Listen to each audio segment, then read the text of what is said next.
Muy buenos días para todos, bienvenidos a nuestra reunión dominical. Quiero iniciar con la lectura de la Biblia. Por favor, abra su Biblia en el libro de Primera de Juan, capítulo 2. Voy a estar leyendo desde el versículo 12 hasta el 14. Dice así la Escritura. Os escribo a vosotros, hijitos, porque vuestros pecados os han sido perdonados por su nombre. Os escribo a vosotros, padres, porque conocéis al que es desde el principio. Os escribo a vosotros, jóvenes, porque habéis vencido al maligno. Os escribo a vosotros, hijitos, porque habéis conocido al Padre. Verso 14. Os he escrito a vosotros, Padre, porque habéis conocido al que es desde el principio. Os he escrito a vosotros, jóvenes, porque sois fuertes y la palabra de Dios permanece en vosotros y habéis vencido al maligno. Oremos. Padre, gracias por este tiempo precioso que nos permites reunirnos alrededor de tu nombre, de tu palabra. Oramos que esta palabra traiga luz y claridad a nuestra mente, a nuestro corazón, que esta palabra hable a nuestras vidas, que esta palabra nos enseñe y que esta palabra la podamos entender, la podamos aplicar y la podamos vivir en cada una de nuestras vidas. Te amamos, Padre, en el nombre de Cristo Jesús. Amén, amén. Este mes de abril estamos desarrollando una nueva serie que hemos llamado Camino a la Madurez, y así he intitulado esta charla. Quien escribió esta epístola es Juan. Era Juan, hijo de Zebedeo, eran dos hermanos, discípulos, fueron considerados de los 12 principales discípulos del Señor Jesús, Juan y Jacobo, hijos de Zebedeo. La primera mención de Juan y de su hermano aparece en Marcos, en el capítulo número 3, en donde habla acerca de que Jesús se encuentra con ellos y les pone un nombre, un sobrenombre, un apodo, y les llama hijos del trueno, los Boanerges. Eso nos habla de que desde un mismo principio Jesús los conoce y ve en ellos como ese carácter fuerte, impulsivo, impetuoso, con el cual él trabajaría por muchos años. Más adelante, en el capítulo 9 del libro de Lucas, nuevamente aparecen estos dos personajes, quienes son enviados por Jesús a una aldea de los samaritanos, y como los samaritanos no quieren recibir a Jesús, ellos les dicen estas palabras: Señor, ¿quieres que oremos como hizo Elías y hagamos descender fuego del cielo que los consuma? Jesús les contesta: vosotros no sabéis de qué espíritu sois. En estos versículos de Lucas 9 también vemos ese carácter de ellos se refleja, sale de su corazón esa furia. Querían matar a una cantidad de personas por el hecho de no recibir y aceptar a Jesús. En el libro de Mateo, en el capítulo 20, aparecen estos dos hermanos juntos a la mamá de ellos, y la mamá, dice la Biblia, le hace una petición a Jesús y le dice: Señor, que estos dos hijos míos se sienten, uno a tu derecha y uno a tu izquierda, en el reino, en la gloria, en el cielo. Pero la que habla es la mamá, pero más adelante el relato dice que los discípulos se enojaron con los dos hermanos, o sea, con Juan y Jacobo, lo cual significa que ellos intuyeron o se dieron cuenta que detrás de todo esto estaban estos dos. Entonces, su deseo de predominio, de figurar, de aparecer, de ser famosos. Y uno de estos dos, Juan, es el que escribe esta epístola. Y este hombre, quien fue conocido por supuesto más adelante como el apóstol Juan, escribió 3 epístolas que se conocen: primera, segunda y tercera de Juan. Escribió el evangelio que lleva su nombre y escribió el libro del Apocalipsis. O sea que este hombre impulsivo, temperamental, peligroso, los hijos del trueno, ahora lo vemos al final de sus días escribiendo la palabra, siendo conocido como el apóstol del amor, enseñando a la iglesia, pastoreó grandes iglesias de Asia en su tiempo y murió como un mártir en la isla de Patmos. Entonces vemos un proceso que tiene un inicio, que tuvo un final feliz. Esta película tuvo un final feliz. Juan finalmente creció, avanzó, se desarrolló y dio un fruto. Esto es producto de la madurez, que es el tema que quiero desarrollar en este día. La madurez es un proceso. La madurez no es algo que se obtiene de acuerdo a la voluntad y a la velocidad que uno quiere, sino que es un proceso en el cual Dios va interviniendo para ayudarnos a crecer. Este proceso de madurez se parece al crecimiento de un ser humano que nace pequeño como un bebé dependiente y va creciendo, desarrollando algunas capacidades hasta que se convierte en un joven, en un adulto, en una persona madura. Entonces, el proceso de la madurez espiritual lo podemos comparar, y realmente Juan lo compara con ese proceso, como lo vamos a ver hoy, y ese proceso requiere tiempo, requiere paciencia de parte de nosotros y de las personas que nos rodean. Lo primero en ese proceso es nacer, que es lo que llamamos el nuevo nacimiento. Nadie puede crecer e ir madurando si no ha constatado que haya nacido en Cristo, si no ha recibido a Cristo y ha empezado a caminar con Él en obediencia a sus mandamientos. Entonces, ese es el primer paso y de allí se inicia ese proceso. Ahora, ¿cuál sería el problema aquí? Que muchos han nacido de nuevo, pero no están pasando de esta etapa del nacimiento, sino que se estancaron, se detuvieron y por años continúan con el mismo comportamiento de un bebé en Cristo. ¿Por qué lo hacen? Bueno, porque es cómodo, es chévere, por así decirlo, ser un bebé, ser atendido, es ser inmaduro, recibir la atención de todos, ser ayudado, oren por mí, etcétera. Pues es muy cómodo. Pero una persona es joven una sola vez en su vida, pero puede ser inmaduro toda la vida. Entonces, lo que estoy tratando de comunicar hoy es la necesidad de que nosotros pasemos de esa niñez espiritual a la madurez espiritual, cumpliendo los propósitos de Dios. Ahora, ¿qué es la madurez espiritual? Madurez, una persona no se considera madura espiritualmente porque tenga los dones o porque tenga el Espíritu Santo, lo que llamamos la unción del Espíritu Santo y el respaldo, o porque a través de su vida se hagan maravillas y milagros. ¿Por qué digo esto? Sansón es un buen ejemplo de ello. Sansón fue un hombre llamado por Dios desde su primera infancia. La Biblia dice que en varias ocasiones el Espíritu de Dios vino sobre él e hizo unas hazañas extraordinarias que podríamos considerar incluso su muerte como unas hazañas milagrosas, que fue un hombre que estuvo siempre cerca de la presencia de Dios, manifestó los dones, pero no maduró.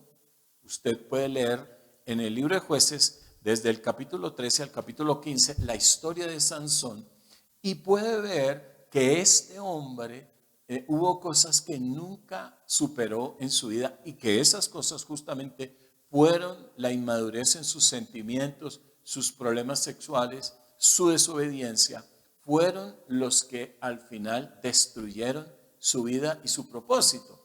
Terminó sin haber cumplido la tarea que Dios le había encomendado y sin haber crecido. Efesios, entonces, ¿qué es la madurez espiritual? Efesios 4:13 nos dice de qué se trata. Dice así: hasta que todos lleguemos a la unidad de la fe. Entonces, Pablo, que es el autor de la epístola a los Efesios, nos está diciendo algunas características, y la primera de ellas es unidad. ¿Qué significa eso? Que una persona, cuando está en madurez, puede tener una relación fácil con las personas que están a su alrededor. Vuelvo y le digo, esto es un proceso. Lleva años de trabajo del Espíritu Santo y de dedicación nuestra. Pero lo primero que hoy debemos hacer es entenderlo y permitirle al Espíritu Santo que trabaje en nosotros. Entonces, la unidad en la fe y del conocimiento del Hijo de Dios, sigue diciendo Efesios 4:13. O sea, una persona madura es una persona que tiene conocimiento de la mano de otras cosas, pero debe haber profundizado, sabe, conoce la doctrina, cuáles son las doctrinas básicas, cómo se debe llevar una vida cristiana correcta, ha sido discipulado y puede discipular. La madurez. Y termina diciendo, a un varón perfecto. En este caso, la palabra perfecto no significa sin pecado, sino significa maduro. A un varón maduro a la medida de la estatura, de la plenitud de Jesús. O sea, ser maduro espiritualmente hablando es ser como Jesús, parecerse a Él. No parecerse en su parte externa, no vamos a usar túnicas y dejarnos crecer la barba, etcétera, sino parecernos espiritualmente en nuestro comportamiento, en nuestras emociones, en nuestro ser interior. Nuestro ser interior debe parecerse al ser interior de Jesús, nuestro Señor. Eso lleva tiempo. Por supuesto, es todo un proceso, es una meta altísima, pero la pregunta aquí es, ¿cuánto tú te estás pareciendo a Jesús? Nuestra respuesta hoy debe ser diferente a la que dimos hace un año. O sea, hace un año dijimos un poquito, hoy debe ser un poco más, debemos estar creciendo. Primera de Corintios, nuevamente Pablo, en el capítulo 4, verso 20, nos habla acerca de lo que es la madurez. Dice, hermanos, no seáis niños en el modo de pensar, sino sed niños en la malicia, pero maduros en el modo de pensar. Aquí el apóstol está hablando de que la madurez está relacionada con nuestra mente, con nuestros pensamientos, con nuestra forma de pensar. Él aborda el mismo tema en Romanos capítulo 12, versículo 2, que dice, no sean conforme a las personas de este siglo. No sean como ellos, no hagan lo que ellos hacen, no hablen como ellos hablan, no piensen como ellos piensan, sino transfórmense por medio de la renovación del entendimiento, o sea, de su mente. Debe haber un proceso de renovación en nuestra mente para que nosotros podamos ser considerados maduros en Cristo.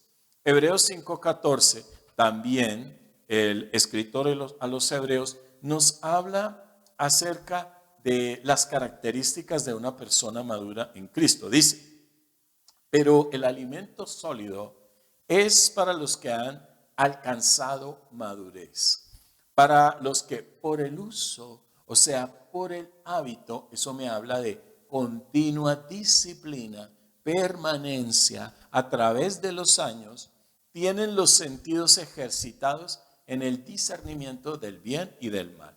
Una persona que ha llegado a este estado tiene la capacidad, bueno, no digamos que ha llegado, sino que está en ese proceso dirigiéndose hacia la madurez, tiene esa capacidad y va creciendo en el discernimiento, que es poder conocer qué es de Dios y qué no es de Dios, cuál es la raíz de un problema, cuál es el consejo para una persona, cuál es el problema central en la vida, en una vida o en una familia, y por supuesto dar un consejo conforme a las Escrituras.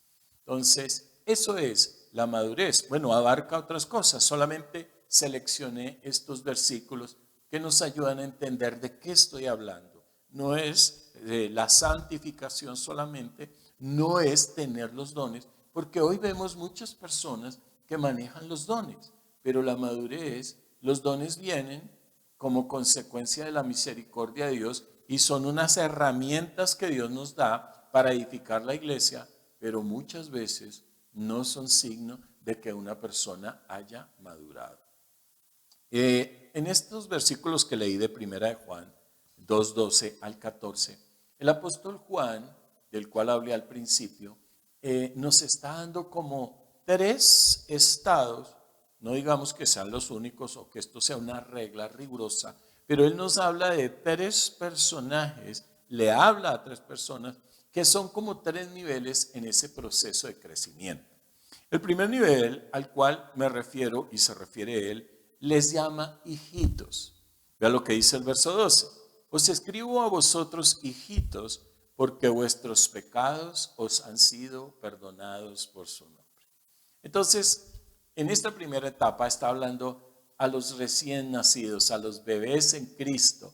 Y bueno, y quiero decir de paso, por supuesto, y sobre esta base voy a enseñar que es importante, fundamental que haya bebés recién convertidos dentro de la iglesia.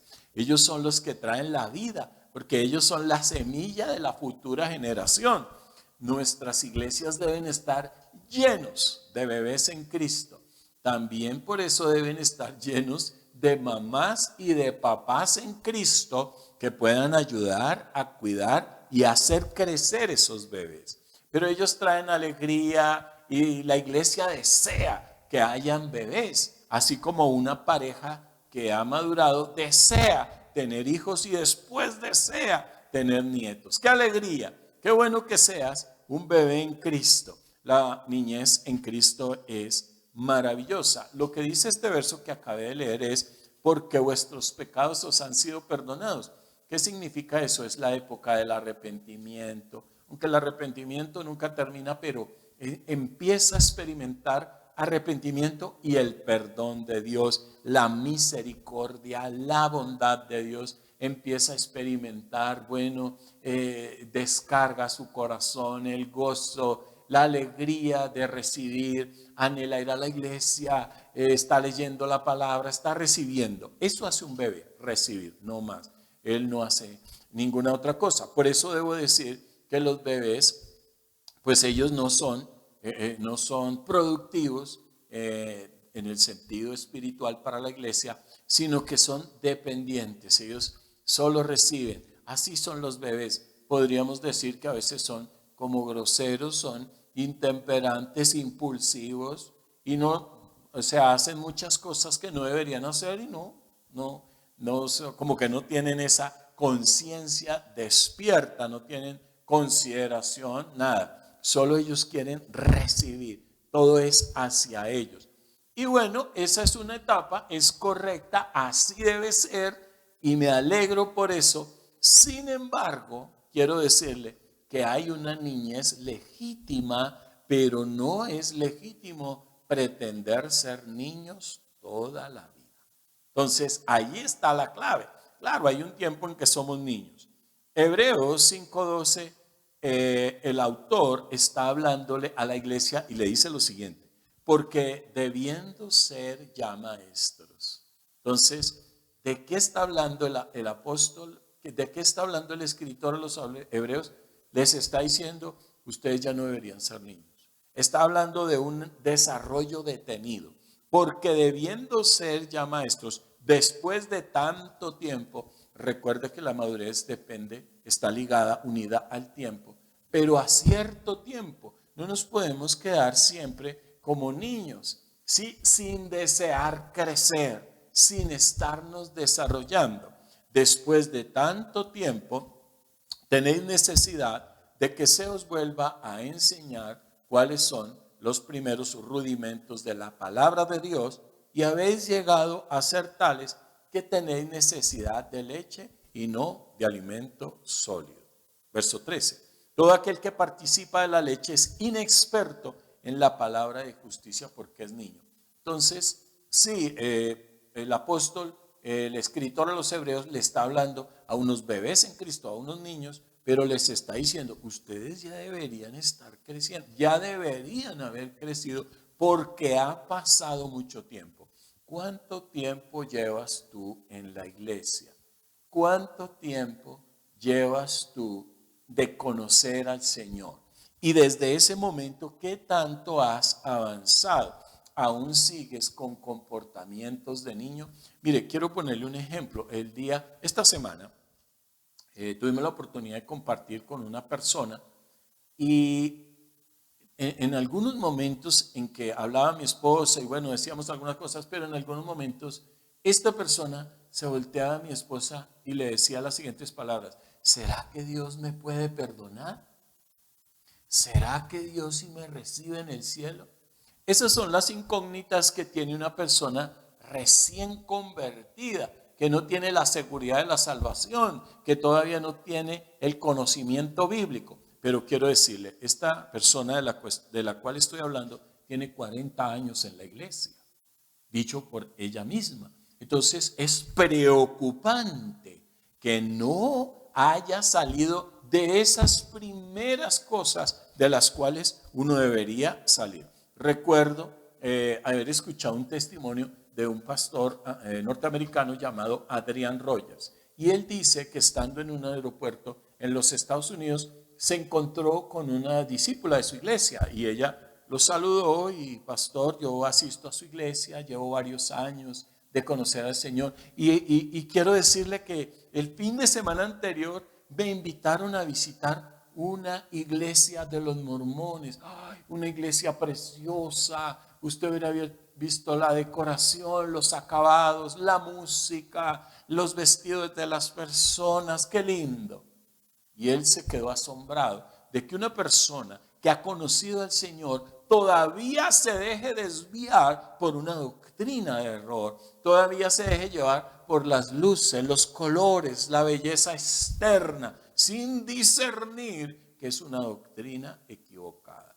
Esos son los niños. Los bebés comen lo que sea. Los bebés bien pueden tomar su teterito o usted les puede dar cualquier cosa y mientras sepa bien ellos se lo comen. Puede ser un veneno. Entonces, eso es una característica de un niño. Pero la iglesia debe buscar crecer, salir de esa etapa y avanzar. El problema aquí con esta niñez detenida, con este desarrollo detenido, es que no hay voluntad para crecer. La segunda etapa de la que nos habla el apóstol Juan en el verso 13, 1 Juan 2:13, son los jóvenes. Vea lo que dice: os escribo a vosotros jóvenes porque habéis vencido al maligno. Entonces eso es lo primero, habéis vencido. Lo segundo está en el verso 14. Os he escrito a vosotros jóvenes porque sois fuertes y la palabra de Dios, sois fuertes y la palabra de Dios permanece en vosotros. Entonces habéis vencido al maligno. Respecto de esto, entonces ya está hablando de personas que han avanzado, ahora ya no son bebés, niños en Cristo, sino que ahora son jóvenes. Y dice tres cosas de ellos: han vencido al maligno. ¿Qué nos recuerda esta frase? Nos recuerda Apocalipsis 12:11, desde el verso 10, que dice: entonces oí una gran voz en el cielo que decía: ahora ha venido la salvación, el poder y el reino de Dios y la autoridad de su Cristo.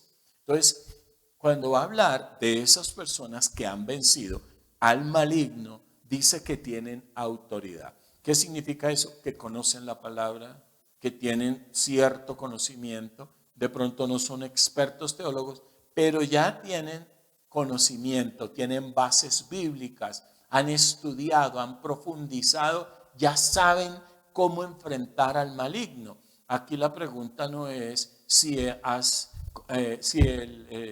sacado a correr al maligno, sino si el maligno te conoce. La Biblia dice que los demonios hablaron a Pablo y dijeron: uy, yo sé quién es él, yo conozco a Pablo, yo sé que ese es un hombre con autoridad. Entonces, una persona que ha llegado a este nivel de juventud es una persona que ha vencido al maligno, tiene autoridad. Pero sigue diciendo: porque ha sido lanzado fuera el acusador. Cuando una persona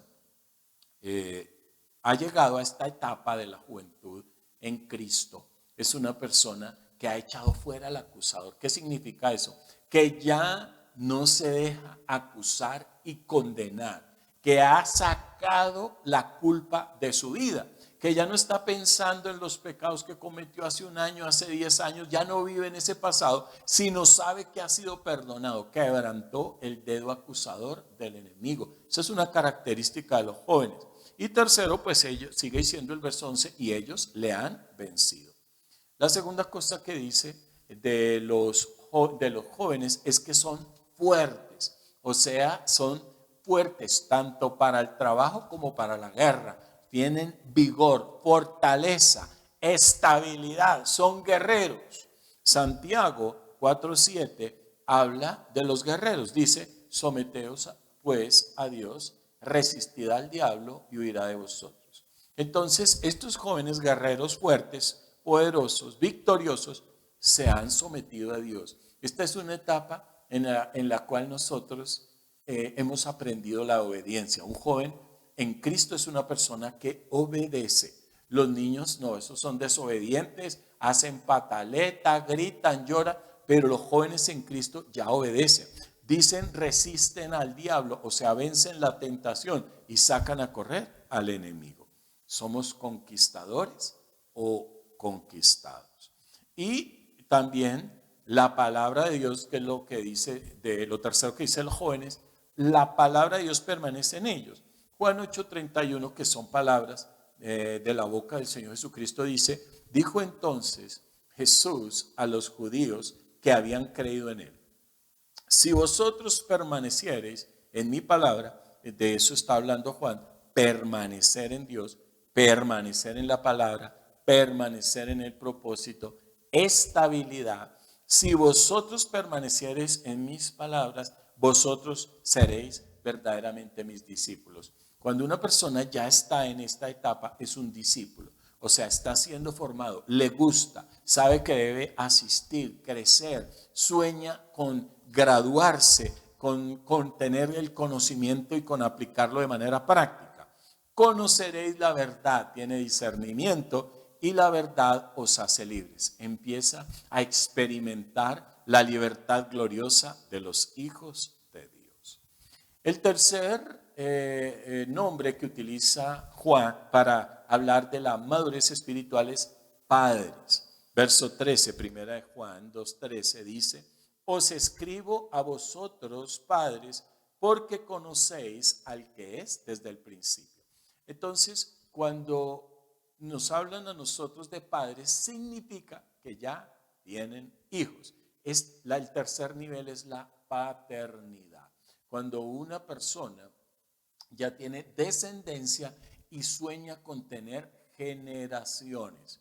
Fíjese cómo lo dice segunda de Timoteo 2:2. Segunda de Timoteo le dice, Pablo le está escribiendo a Timoteo y le dice, lo que has oído de mí, es un padre hablándole a su hijo espiritual, lo que has oído de mí, o sea, un padre es ejemplar, él ya lo hace y lo enseña a otros. Ante muchos testigos es una persona de buen testimonio, o sea, es una persona de integridad, no finge, no está cubriéndose, sino que es lo que es y lo manifiesta en todo lugar. Esto encarga a hombres fieles. Entonces Pablo, que es el padre espiritual de Timoteo, y es el ejemplo que estoy colocando, Pablo piensa en sus generaciones, busca a otros y enséñale a otros, le está diciendo a Timoteo. ¿Cuáles son las características de un padre espiritual? Bueno, hay muchas. ¿Cuál es el trabajo que él desarrolla? Por favor, busque en Primera de Tesalonicenses, capítulo 2, verso 11. Dice, así como también sabéis de qué modo, como el padre a sus hijos. Este también es Pablo. Y está hablando de un padre que le está hablando a sus hijos. Exhortábamos y consolábamos. La palabra exhortar significa conducir a otra persona a hacer algo o a actuar de determinada forma. Eso hace un padre, exhorta, mira lo que debes hacer, actúa así, aconseja, dirige. La palabra consolar significa aliviar de una pena o de un disgusto, ayudando con buenas palabras. Entonces, eso es lo que hacen los padres, aconsejan, acompañan, orientan, guían, ayudan, proveen, sostienen, pero todo con el propósito de que ese hijo crezca y pueda hacer el mismo trabajo que hacen ellos. ¿Estás creciendo hacia la madurez? ¿Te quedaste siendo un bebé en Cristo? ¿Te quedaste con las primeras cosas? ¿Estás feliz? La niñez en Cristo es una etapa, amén, y es una etapa preciosa, pero uno debe buscar crecer, no te puedes estancar, porque el estancamiento en la vida espiritual es una vergüenza para el reino de los cielos. Debemos madurar, es imperativo. Primera de Pedro 2:2 nos dice cómo crecer. Vea lo que dice Pedro: desead como niños recién nacidos la leche espiritual. Desead. Entonces, este verbo está en imperativo y quiere decir que es una orden, no es una necesidad, sino es una orden para la iglesia. Desee el crecimiento espiritual, desee la leche espiritual. ¿A qué se refiere cuando habla de la leche espiritual? De las escrituras. Desee la palabra para que usted pueda crecer para salvación. Entonces fíjese cómo Pedro en este solo versículo nos dice cuáles son las condiciones para madurar. Desear la palabra de Dios. Pero esto requiere deseo y tiempo. O sea, hay que dedicarle tiempo a la palabra. He estado hablando al respecto desde la semana pasada, en la reunión presencial que tuvimos también. Hablé acerca de la importancia de las escrituras, pero ya no solamente de leer. Un bebé en Cristo lee la Biblia. Y eso es lo que uno le recomienda. No, lee la Biblia, lee Juan, lee Mateo. Pero los jóvenes en Cristo ya no solo leen, sino estudian, profundizan, escudriñan las escrituras, aprenden de ellas y sus vidas son renovadas y levantadas por el poder de esa palabra. Hay que sacar tiempo. Esto es un proceso y debemos sacar el tiempo. No podemos ser flojos. Esto requiere de disciplina, de hacerlo y volverlo a hacer y continuarlo haciendo. Tal vez cuando nosotros hablamos con un niño pequeño de disciplinas, no, pues él ni entiende y antes como que se molesta, mi papá está hablando de yo no sé qué, pero nosotros que somos jóvenes ya nos disciplinamos. Ya no es tiempo de que sigas como un bebé, que llevas años en la iglesia y que tú no estás comportándote como una persona que crece, no estás madurando, sino que tienes las mismas cosas de hace años, tienes el mismo comportamiento, tienes la misma escasa madurez, tienes los mismos comportamientos infantiles de hace por años y no estás madurando. Quiero decirle que yo como pastor anhelo que usted crezca, que usted madure, deseo que sea un adulto espiritual y que como adulto espiritual, porque creo que esa es parte de mi tarea, por supuesto, esta es una directriz de Dios, y que como adulto espiritual usted le dé gloria al reino de Dios, permanezca, sea estable, maduro y pueda también ser un padre espiritual para otros que lo necesitan. Quiero que oremos y que en esta oración nosotros podamos decirle a Dios todo este proceso, tener un arrepentimiento y pedirle que nos ayude a crecer. Por favor, cierre sus ojos. Y este es un momento de evaluar nuestras vidas. Tal vez nosotros nos estancamos, nos detuvimos, tal vez nosotros no hemos crecido y estamos cómodos. Esa primera niñez es cómoda, donde solo somos sostenidos, donde somos alimentados, donde nadie nos exige nada, no tenemos responsabilidades, pero la Biblia dice que la iglesia debe crecer. No podemos quedarnos como niños toda la vida, porque eso no trae gloria al reino de Dios y es peligroso para las personas, porque ese comportamiento infantil los hace vulnerables al mundo y los hace vulnerables al reino de las tinieblas. Ore conmigo, Señor, hoy me arrepiento. Me arrepiento, Señor, de mis pecados.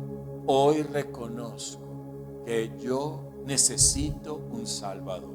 Reconozco, Señor, que Jesús es ese Salvador. Y hoy, Señor, por la gracia, abro mi corazón, aceptando a Jesús como Señor y Salvador de mi vida. Señor Jesús, quiero caminar contigo. Enséñame, tómame de la mano y ayúdame en cada etapa de la vida espiritual en que yo vaya. No me quiero estancar, quiero crecer. Séllame con tu espíritu para salvación. En el nombre de Jesús, amén. Ese es el principio. El principio es nacer en Cristo, recibirlo a Él. Pero también quiero orar con toda la iglesia para que hoy se despierte en ti ese deseo de crecer. Ya no más biberones, ya no más jardín infantil, ya no más párvulo, a donde uno solo juega y tiene su buena lonchera y el papá lo lleva lo recoge y se llega uno a dormir. Ya no más pinturas de colores, ya no más A, E, I, O, U. Ahora es tiempo de crecer, es tiempo de profundizar en la palabra y de madurar en Cristo. Ore conmigo. Señor, gracias por tu bendita palabra. Yo hoy reconozco que no he crecido de acuerdo al tiempo en que te conozco. Perdóname, Señor. Reconozco que no he crecido porque no he tenido el interés y no he sacado el tiempo. He sido indisciplinado. No he incluido el estudio profundo de la palabra en mis tareas diarias. He permanecido como un niño en Cristo. Perdóname, Señor. No conozco la palabra. No he memorizado versículos. No sé qué hacer ante las presiones, las dificultades o las pruebas. Límpiame con tu sangre en este día. Pero hoy, Señor, deseo iniciar en esta etapa nueva. Deseo dar un paso adelante. Deseo crecer. No me quiero quedar como un bebé en Cristo, vulnerable. Cualquier cosa lo puede atacar y le puede quitar su vida espiritual. Quiero crecer, quiero servir, quiero ser útil. Ayúdame, Señor. Llévame a esa madurez. Hoy me comprometo a sacar tiempo para diariamente, para el estudio, la profundización, el examen de las Escrituras. Ayúdame, Señor, y que cada día tu Espíritu Santo me esté guiando, enseñando y ayudando a crecer. Te amo, Padre, en el nombre de Cristo Jesús. Amén y amén. Es importante que usted hoy determine y diga, bueno, así como usted tiene días organizados, como usted ya sabe cuándo es la reunión, el domingo en la mañana, y ya tiene programada esa actividad, sabe que entre semana hacemos intercesión y ya tiene ese tiempo programado, porque eso es lo que hacemos cuando vamos madurando, entendemos los tiempos de Dios y no estamos haciendo otras cosas cuando debiéramos hacer unas. Pero es importante que usted se determine hoy a tener ese tiempo. Dígale, Señor, hoy determino que a tal hora yo voy a tener una hora por lo menos para estudiar las Escrituras. La semana pasada, esta semana en el grupo de líderes, yo les enseñé cómo estudiar la Biblia a través del método inductivo. Hay muchos métodos, era solo un ejemplo, pero hay formas de estudiar, hay formas de... Cuando usted se mete en la profundidad de la palabra, crece, madura, cumple el propósito de Dios, ya no es un niño fluctuante llevado por doquier de todo viento de doctrina, sino que ahora es estable, robusto y da fruto para Dios.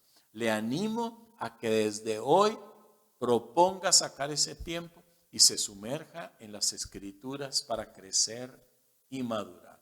Bendigo la iglesia en esta preciosa mañana de domingo. Dios los bendiga. Espere a los anuncios importantes, no se vaya y nos vemos esta semana en las actividades. Muchas bendiciones.